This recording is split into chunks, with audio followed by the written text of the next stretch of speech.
Today I want to talk about Clemson versus Florida State and why that game got called off. And all that's coming up after the bumper. Don't be cornering me.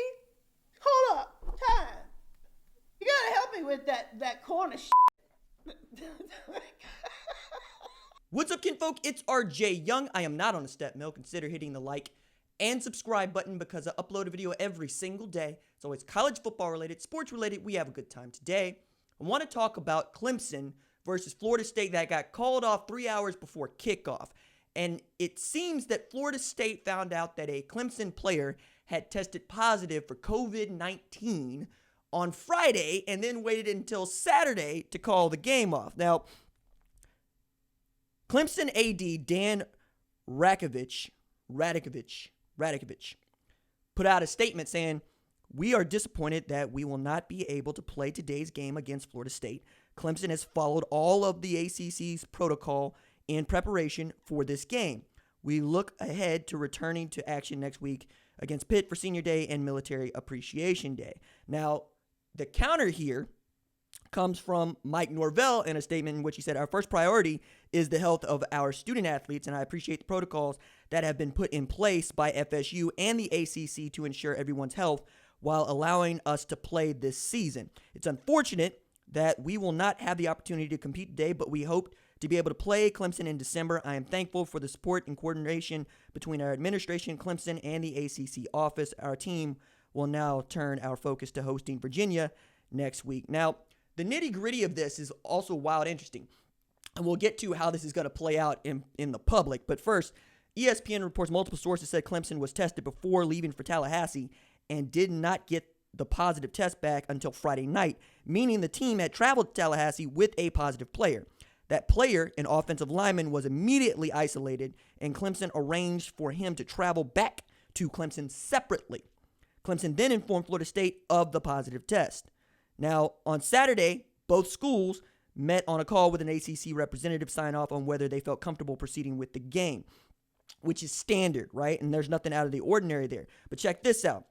Multiple sources told ESPN that Florida State's medical advisors felt there was a risk involved in playing the game because the positive player traveled with the team and raised concerns about the possible Clemson team spread. Florida State wanted to side with caution and could not sign off on playing because of the difference in medical opinion. Florida State is 2-6. Clemson is 7-1. Could not agree to move forward with the game. The league does not play a role in decision-making about this because it wants the choice to be made by both of the schools. Trevor Lawrence got on Twitter to say he wanted to play. And knowing what we have seen from Mike Norvell earlier this year in Florida State, I don't know that this is the time for which we can believe that they're finally putting the health and safety of their players at the forefront. One, they're playing football in a pandemic, and everybody has caught the virus. Even as we have had more games go on, right? Like Oklahoma hadn't been bitten yet, but they certainly have had COVID-19 and contact tracing casualties. Plus, we got Mike Norvell earlier this year doing interviews without a mask on. He's had to miss games because he caught the virus, but they still went and played.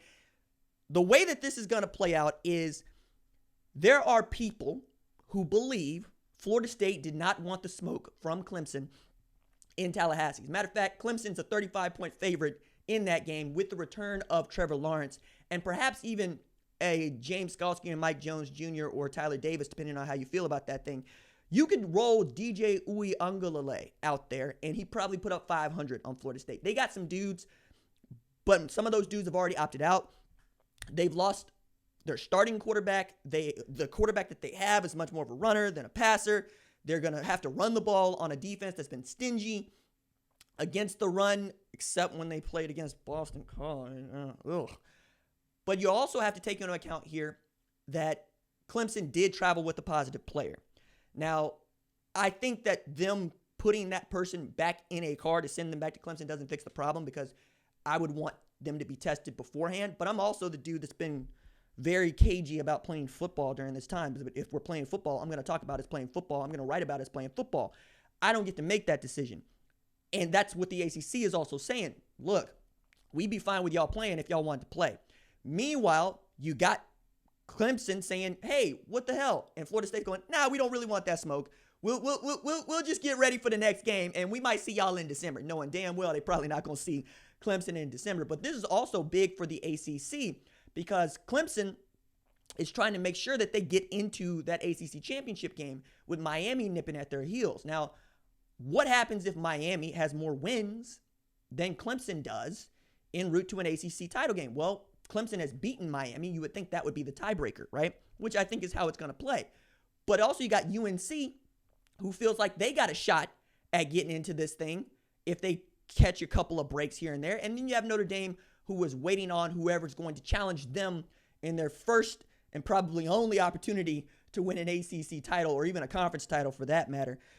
This is getting to be really, really hard to pull off because since Halloween, where more kids went to parties and came into contact with COVID-19 and had to go through contact tracing, and since we've seen more players decide to opt out because they're on trash football teams, it's becoming more difficult to finish the season, right? We've also had conversation about expanding the playoff because there aren't really that many games being played, to which I think Greg Sankey is right. Expanding the playoff makes the playoff harder to complete because, yeah, you could try to bubble it by sending everybody home, but if you send everybody home and you leave those players there and they still catch the virus because they're going around to, where the kids are staying, because it ain't like everybody just leaves campus and goes back to whatever state they came from. Sometimes they just stay where they're at on campus, outside, right, in the housing that is around the campus.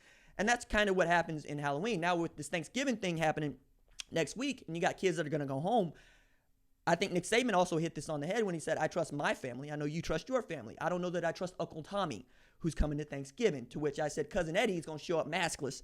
Cousin Eddie ain't scared of no virus. And Cousin Eddie's going to use the same spoon to dip all the sauces. It's not going to get easier as we approach December. It's going to get even more difficult. The fact that Florida State wanted to dodge this game and save themselves some sort of embarrassment or wanted to actually put the health and safety of their players at the forefront, I'm not really going to argue that, right? I am going to say that ABC and Disney probably pissed because they had to move Florida and like Vanderbilt to ABC off of ESPN. And I'm thinking, if Vanderbilt can go out there and get their head handed to them by Florida, surely Florida State can go out there and get their head handed to them by Clemson. But that's only the Joker in me and not necessarily the Batman in me. Though we can make a really great argument that Batman is actually the villain and the Joker's not sane, but at least clear on what he wants, which is the world to burn. And that is what is happening in college football right now. It is on fire and not in a good way. Everything is fine. That's it for me. Deuces.